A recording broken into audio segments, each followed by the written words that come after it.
Haya bwana, katika haya ambayo tunakwenda kuyajadili, na ngoja tuanze kwanza na hili swala la huko Rubaya, pembezoni mwa Rubaya, hali yenye kunaendelea kwa sasa hivi, vikosi tiifu kwa serikali vinafanya kazi gani?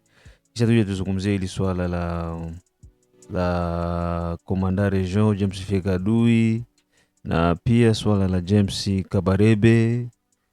Hali yenye hiko Minembwe wapi, yani tutachukua vitu mchanganyiko kupitia Baraka16 kama nilivyokuwa nawaambia, ili tuweze kupata dondoo ya yale ambayo yako yanazidi kuendelea mashariki mwa Jamhuri ya Kidemokrasia ya Kongo.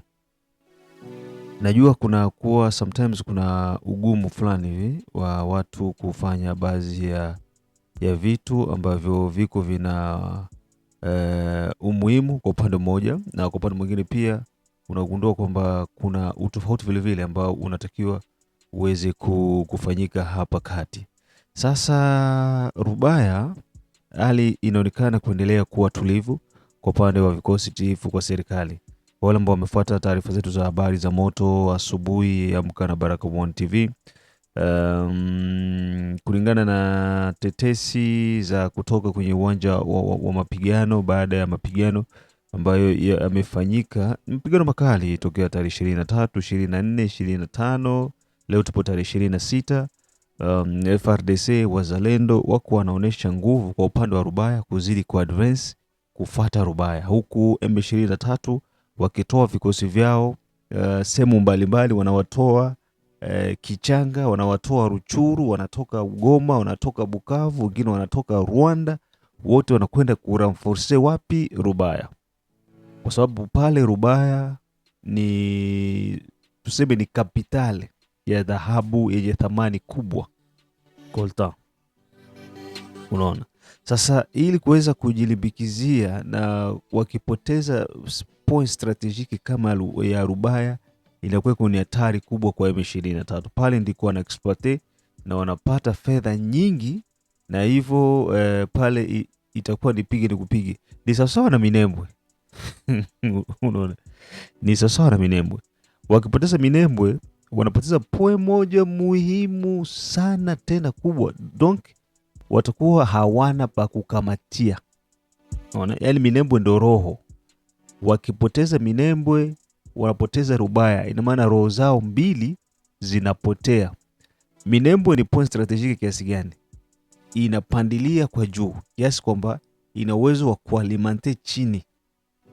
Unaona? Ina uwezo wa kualimante chini, na ni rahisi huko Minembwe kushuka chini na kudhibiti chini kama uko na nguvu za kutosha. Na pia pale kuna njia nyingi za kuingia na za kutokea. Na pia Minembwe ni sehemu ambako kumehifadhiwa silaha za kutosha kwa muda mrefu. Rubaya, kwa nini Rubaya ni point strategic?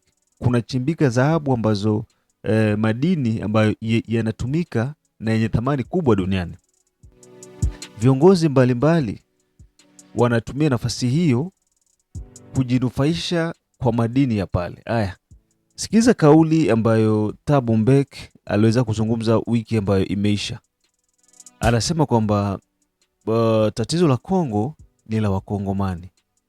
Kongo kuna kabila moja ambalo, kama kuna kabila Seloix alisema, kama kuna jamii moja ya Watusi ambayo inateseka miaka mingi Mkongo, ilisumbuka miaka mingi Mkongo, na kama vita iko naendelea ni kwa sababu ile kabila ilisumbuka miaka mingi Mkongo na ikamua kujidefend yenyewe kwa ajili ya kutafuta haki. Ukisikiza manalize zao, ndio maana unaambia kwamba kusoma sio ndo kuwa na akili. Unaenda soma mwenye uko naongea ni upumbavu mtupu. Tuseme sasa hivi, kama nchi kuna kabila moja, kuna jamii moja ambayo imehangaika miaka mingi, imesumbuliwa miaka mingi, twende kwa taratibu. Ni miaka gani yenye ulisikia jamii ya wakimbizi wa Kinyarwanda wako wanapigwa Mkongo?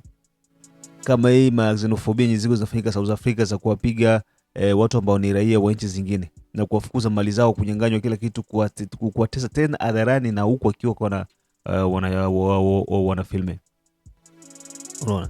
So Thabo Mbeki iko na faida na M23. Thabo Mbeki iko na faida na Hippolyte Kanambe. Makare minier zake alikuwa na matitre minier zilinyang'anywa Thabo Mbeki. Na ndo mtu mwenye alikuwa na alimenter M23 kwa njia moja ama nyingine. Thabo Mbeki ndiye alirahisisha ile mabrassage, mamixage sans site 1D, yeye ndiye alikuwa parrain. Kwa hiyo alisainisha, alikubalinisha watu wakubaliane vitu ambavyo yeye iko na faida navyo ndani. Thabo Mbeki leo ni tajiri wa kutupwa. Unafikiri ni tajiri kwa pesa ambazo alipata South Africa? Hapana, ni tajiri kwa kuiba mali ambazo alikuwa anaiba Kongo na Hippolyte Kanambe. Ushelewa? Sasa kauli ambazo hizo iko nazungumza, na ndio hizo pia ambazo alikuja kuzungumza naye James Kabarebe. Nitafikia huko, lakini sijafikia huko. Ninge kwanza hapa kwa pembezoni mwa Minembwe na Rubaya. Kwa hiyo katika vita ambavyo vimefanyika, FARDC na wazalendo wamefanikiwa kuchukua maeneo ya Ntete, Shoa, Burora ambavyo vipo ndani ya groupment ya Buobo, Nyamaboko ya kwanza ikiwa ndani ya sekta ya Osu Banyungu, na hapo ni baada ya masaa kadhaa ya mapigano kati ya FARDC wazalendo dhidi ya magaidi wa M23. Aya, M23 walituma ramforo zao ambazo zilikuja, lakini hizo ramforo hazikuweza kufua dafu. Wametuma wanajeshi wengi kwenda kuzingira kwenda kuchunga Rubaya ili kuogopa avance ya wazalendo pamoja na FARDC, lakini kazi bado inakuwa ni ngumu. So kwa hiyo tunaendelea kushuhudia pression yenye iko inawekwa ya FARDC vis-a-vis na magaidi wa M23.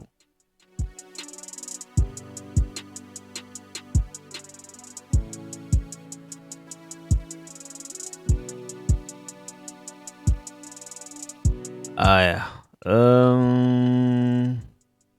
kitu ambacho nitakazia tena hapa ni kwamba baada ya ile frappe ambayo ilifanyika ya FARDC Rumangabo pamoja na Rubaya, kama unavyoona hiyo picha hapo, huyo ni bwana mdogo Erasto Musanga Bahati, ambaye taarifa zilikuja kwamba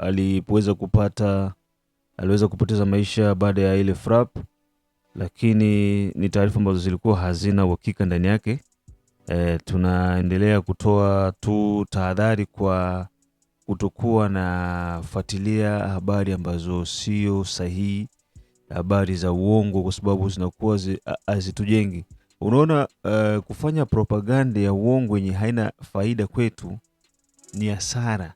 Ni ile ambayo mimi nasemaga kwamba kukuambia kile kenye unataka usikie kikufurahishe hakitakujenga, lakini kukuambia kile kenye unakosea wewe ndicho kitakufanya urekebishe kile ambacho ulikuwa unafanya kihovu.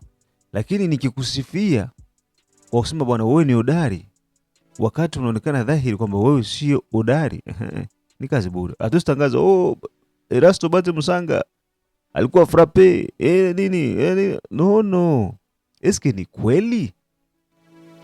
Aya, unasema alikuwa frappe na kesho unamuona huyo hapo mzima, inakuwa sio kweli. Kwa hiyo tunakuwa tunadhibitisha vitu ambavyo viko na ukweli ndani yake. Tushukulie swala la James Kadoi na swala la Komanda Region. Ndugu zangu, mlisikia Komanda Region iko nasema kwa mitingi ya Luvungi. Haiko Komanda Region ndo anatoa oda ya wazalendo kutoka muplene ya Ruzizi. Haiko Komanda Region. Komanda Region ana ile audacity, ana ile mamlaka. Yeye anafata oda kutoka makao makuu ya jeshi. Swate president de la republique aju, lakini swala kama hili la Uvira, president iko aware. Felix anajua kinaendelea Uvira sasa hivi. Hautaniambia kwamba Felix hawezi jua, anajua. Kwa nini mzalendo umtoe kufro? Kwa nini? Huwezi kumtoa kufro. Na ukimtoa kufro ina maana kwa mipango kwenye serikali iko nayo. Na yote haiko kwa nia mbaya. Tatizo ni kwamba message ndo ilikuja vibaya. lakini nia sio mbaya, ila message ndiyo ilikuja vibaya.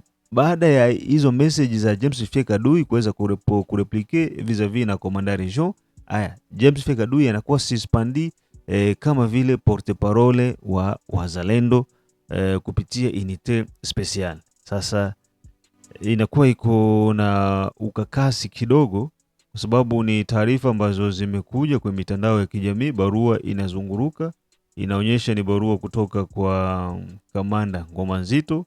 Yeye mwenyewe James F. Kadui hajazungumzia hilo swala. Nafikiri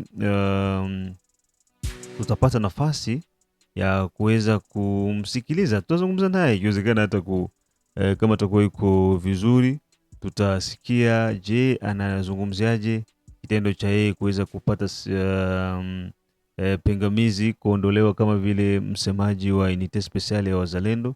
Je, ni kutokana na hizi kauli tata ambazo amekuwa akizitoa mara kwa mara, ama ni kutokana tu na mabadiliko ya kisera? Kwa sababu inazoeleka hivyo, kuna wakati sera zinabadilika, pia ulikuwa kwa hapo unabadilishwa kitengo, yote inawezekana. Kwa hiyo ni ambacho kimetokea, lakini ni baada ya pia yeye kuweza kuitwa kwenye ofisi za FRDC ili kwenda kujibu baadhi ya maswali ambayo walipanga kumuuliza, na kama mnavyoona tulizungumza naye na akasema kwamba yuko tayari atakwenda kusikiliza kuna tatizo gani.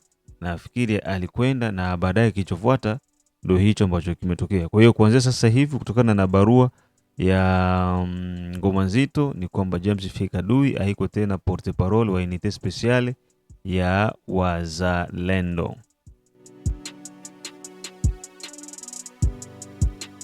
Lakini licha ya hivi vyote, yeye bado hajazungumza. Bado hajazungumza. Tutasubiria tusikize kenye atazungumza, kama iko convaincu na hii yenye ilifanyika, ama kuko tatizo jingine ambalo limefanyika kinyume nyume. So tuchukue matamshi ya James Kabarebe. James Kabarebe bwana alisema hivi aseme mkongomani yeyote akienda Rwanda anasirkile Rwanda librement, iko libre, anafanya kila kenye anajisikia Rwanda, hakuna tatizo, iko huru sawasawa na mkongomani mnyarwanda mwingine. Lakini ile ni kontrere kwa mnyarwanda kuja Kongo. Nazungumza selon James Kabarebe. Anasema mnyarwanda akija Kongo, yaani tu mnyarwanda aonekane mnyarwanda anaingia Mkongo ujue huyo hawezi kuishi. Watamfanyia aina yoyote ile ya uchafu ambao uko duniani na hatoishi. Sasa tunakaa usikilize haya matamshi ambayo yanajenga chuki kati ya sisi na Wanyarwanda. Ni wanani ambao wako wanajenga chuki kwa watu wao? Hakuna siku mkongomani ashakwambia ukiona Mnyarwanda umfanyie hivi. Hapana. President de la Republique Felix alisemaga kwamba Mnyarwanda ni ndugu yetu, na sisi wakongomani tunajua kwamba Mnyarwanda ni ndugu yetu, ila regime ya Kigali, serikali ya Kigali, wale ndio wachochezi ambao wako wanachochea vita ya Kongo. Wale ndio wauaji kuanzia Paul Kagame, James Kabarebe et tout consort. Sasa twende mkonteksti nyingine. Weye unataka kuja kunitawala kwa kinguvu. James Kabarebe yeye pekee alikuwa chef d'état major général wa FRDC à l'époque, wa armée congolaise na armée rwandaise. James Kabarebe, est-ce qu'il est congolais? Aetu un étranger ata occuper place ya kuwa komanda wa vikosi vyote vya nchi ndani ya nchi mbili? Alikuwa nani James Kabarebe? C'est Rwandais. Et donc kwenye Rwandais ni komanda wa nchi. Eske atakosa kuacha wengine ba majoro ma province na ma territoire? ba colonel na ba generaux wako. Et donc mwarme congolaise muko ba pure Rwandais. Ili swala hatuwezi kufichana, muko ba pure Rwandais. Ba Rwandais biko mwarme congolaise na biko wanafanya kazi kurenseignement ya bwana Hippolyte bwana nani bwana Paul Kagame. Ngoja nikwambie historia ya Katumba Mwanke. Yeah, ni notable wa ho Katanga, maeneo ya Mpweto. Yes, kama unaenda Mpweto, nilifika kwake mu village yake na sautu jina. Nilifika kule. Katumba Baya Mwanke alikuwa nani? Yeye ndo c'était prévu akuwe predecesseur wa nani wa Hippolyte Kanambe. Après Hippolyte Kanambe ilikuwa yeye ndo achukua nafasi ya urais. Na ki decide ça, mwenye kwa decide ile alikuwa ni Paul Kagame. Après vyote venye balifanya, ikabidi Katumba amwambie Paul Kagame que après Joseph Kabila c'est moi qui serai le président. Ah bon? Tu veux être le président? Ben oui, moi je serai le président. Akaambia que ça va?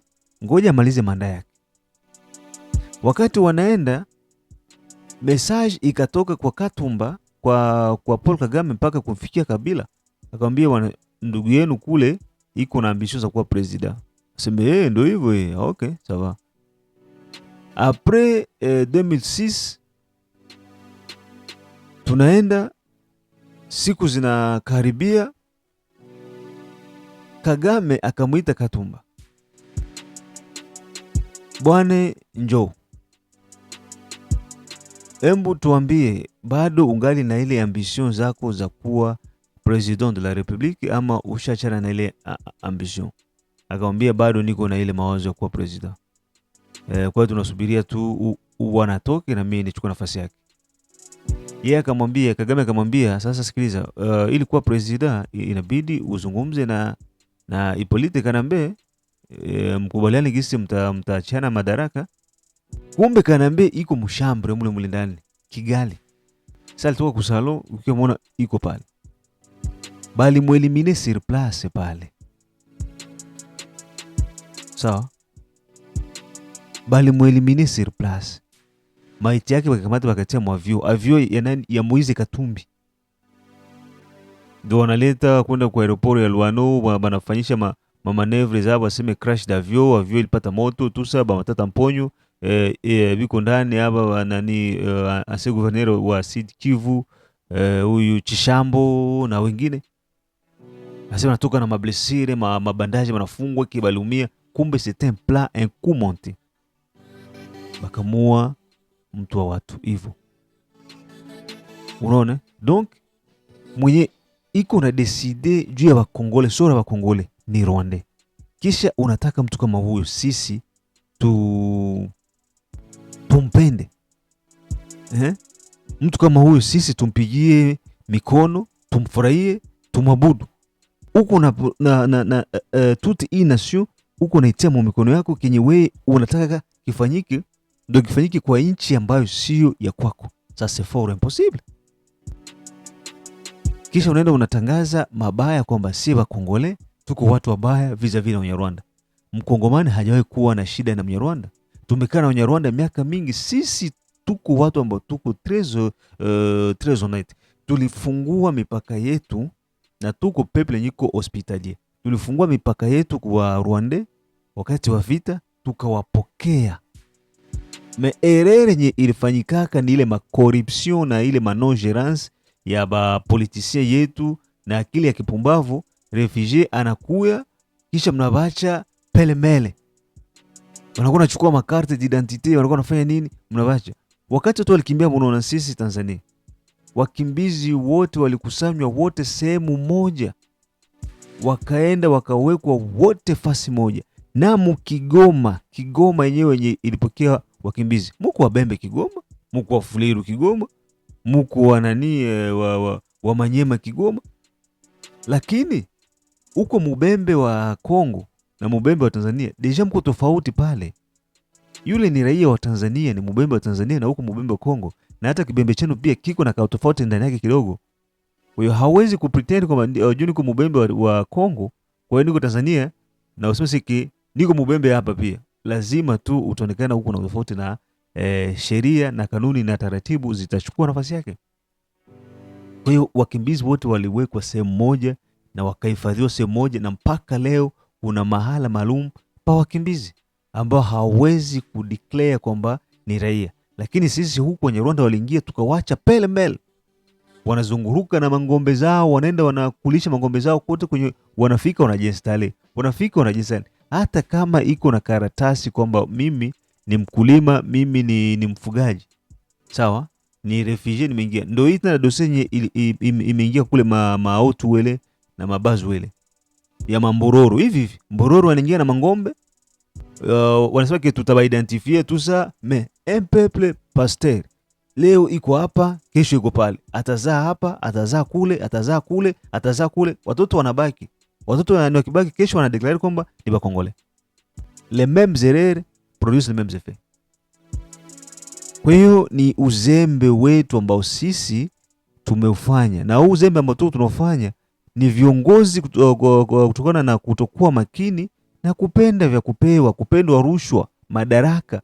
Ile inafanya kwamba wanapumbazika na nchi inakuwa iko naenda pabaya. Ndio hiki yenye Rwanda leo iko inalalamika kushinda, iko napiga makelele ku opinion international ke Bakongole wanabachukiaka, Bakongole babendaki Barundi. Koma mtu atakupenda na wewe uko nakukia muwia, uko na mubakia watu wake. Leo maeneo ya Nzibira makade vile zinaongezeka, ni maubakaji, wizi, uko na simu yako inaenda, mtu hana huru. Hebu niambie sasa, niko kwangu, wewe unakuja kwangu kunivamia, unidomine, mimi nikuwe chini yako, uniuie, unibakie, uniibie, kisha unaniambia nikupigie mikono, nikufurahie, nikuite mkombozi? No, haiwezekani. Kwa hiyo anemo Munyarwanda ni muuaji wale juu, anafanya mauaji yeye kisha anajiviktimize yeye. Sawa. Mpaka leo Rwanda hayakuwaga reconnaissant. Nazungumzia regime ya Rwanda. Hawajakuwaka wa reconnaissant, hawajareconnaîtraka ile 18 millions de morts yenye Kongo ishapitia. Unaona unyama nya watu nani wako nao. Me biko na reconnaître ile yabo kama ni 6000, kama ni 4000, kama ni okay tutie 8000. Kama ile 8000 morts yabo. Sawa? Si mama 18 millions de morts. Hapana 1000. 18 millions. Tutie vile. Non. Sasa watu wa 600, mama 800, mama 8000, mama 4000 de morts. Mais banona yabo ndo iko très capital, très important. Yetu mamilioni na mamilioni wapi haina maana kwao. Unaona? Mpaka leo bado Kigali hajareconnaître kwamba iko ina envahir Kongo. Licha ya maraporo zote za Nations Unies, serikali ya Rwanda bado inakataa kwamba haina hata arme hata mwanajeshi mmoja Mkongo. Uko unaona watu kama hapo. So, watu kama tutaishi nao vipi? Tuishi na watu kama hawa namna gani? Ni sisi wenyewe sasa kutengeneza mazingira kwamba nchi yetu iwe imara zaidi. Tuwe na vijana ambao wako imara. Unaona mzalendo, dawa pekee ya RDF ni mzalendo naibu. Sio mainite zingine za FRDC. Hakuna, ni buchafu. Kwenye kuko ibu, kwenye kuko FRD na ni mzalendo. Ewan, ile ni dawa tosha ya RDF. Ile ndo dawa pekee ya RDF. Muzalendo na ibu. Ndio maana ni lazima kufanya mariage entre muzalendo na ibu, sababu hawa watu wanatumika pamoja avec détermination, calmement mais sirema. Mais hii mainite zingine sijui Bagepare, sijui mainite Simba, sijui